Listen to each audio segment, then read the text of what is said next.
আমি একটু বিনয়ের সাথে এটা দ্বিমত করছি।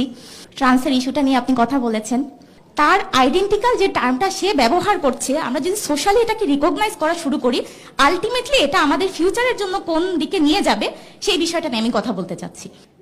পুরুষ নারীর বাইরেও কিন্তু আরো অনেক মানুষ আছেন।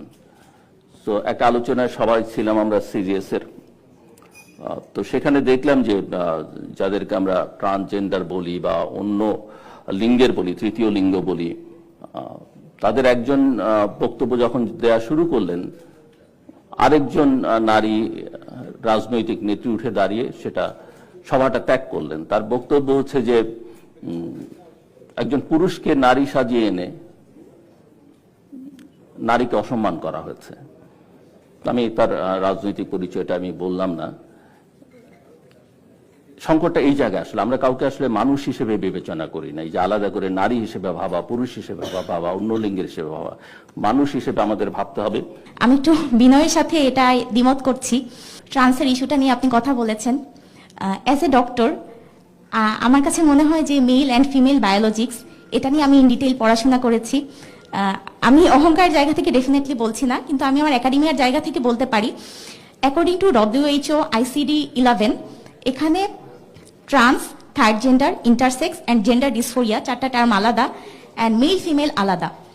ট্রান্সের ইস্যুটা স্পেসিফিকভাবে আমি আমার জন্য মনে করি, সাপোজ একটা ছেলে এসে এখন তার কাছে মনে হয় সে মেয়ে, সে আমার সাথে এসে থাকা শুরু করলো, আমার সব কিছু ইউজ করা শুরু করলো, ওয়াশরুম, আমার থাকার জায়গা বা ডিফারেন্ট এরকম অনেক কিছু।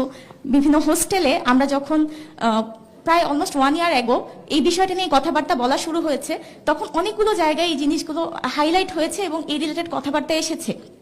মেয়েরা এই জায়গাটায় অনেক বেশি আনসেফ ফিল করা শুরু করেছিল যে এখন আমরা এই বিষয়টাকে যদি মিনিমাইজ করতে না পারি, কন্ট্রোল করতে না পারি, তাহলে ইন ফিউচার দেখা যাবে যে আমার সাথে এরকম কোনো একটা অকারেন্স হচ্ছে যেটাকে এই সোসাইটিও অ্যাকনোলেজ করে না, অ্যান্ড অ্যাজ এ গার্ল বা অ্যাজ এ ফিমেল আমিও সেই বিষয়টা থেকে বের হয়ে আসতে পারছি না, এবং একটা মেয়ের জন্য এটা একটা লাইফ টাইম ট্রমা হিসেবে কাজ করে।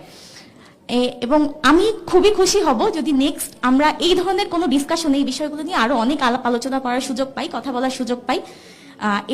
এটাও আপনাদের কাছে একটা রিকোয়েস্ট থাকবে। Thank you. আমি জাস্ট আপনাকে প্রশ্ন করি, যদি আজকে এরকম তাদেরকে ওইখানে থাকতো, আপনি কি আপত্তি করতেন না করতেন না? কারণ এখানে আমরা অনেক ছেলেরা আছি। যেহেতু আজকে টপিক ডিফারেন্ট, আমার মনে হয় আমাদের কথাবার্তা ওইদিকে যেত না, কিন্তু এই টপিকে যদি কথা হতো আমি তাদের সাথে ডিসকাশন করতাম। সেটা ছিল একেবারেই একটা পলিটিক্যাল ডিসকাশন, সেখানে তাদের একজন প্রতিনিধি ছিলেন, সেখান থেকে উঠে গেছেন। তো আমরা তো, তারা তো, আপনি যদি ধর্মভিত্তিক রাজনীতি করেন, তারা তো স্রষ্টার সৃষ্টি, মানুষ, তো মানুষ হিসেবে তো অস্বীকার করা যাবে না। তো আমরা যদি এখন তাদেরকে রাস্তায় চলতে দেখি, আমরা বলবো যে তারা রাস্তায় থাকতে পারবে না। কোনোভাবেই আমি তাদেরকে কথার মাধ্যমে হোক বা আমার কাজের মাধ্যমে হোক আঘাত করা, এটা তো আমি নিজেই সাপোর্ট করব না। তাদের কোনো প্রবলেম হলে আমি সেখানে তাকে হেল্প করব, কিন্তু এখানে মূলত তার আইডেন্টিক্যাল যে টার্মটা সে ব্যবহার করছে, আমরা যদি সোশ্যালি এটাকে রিকগনাইজ করা শুরু করি, আলটিমেটলি এটা আমাদের ফিউচারের জন্য কোন দিকে নিয়ে যাবে সেই বিষয়টা নিয়ে আমি কথা বলতে চাচ্ছি।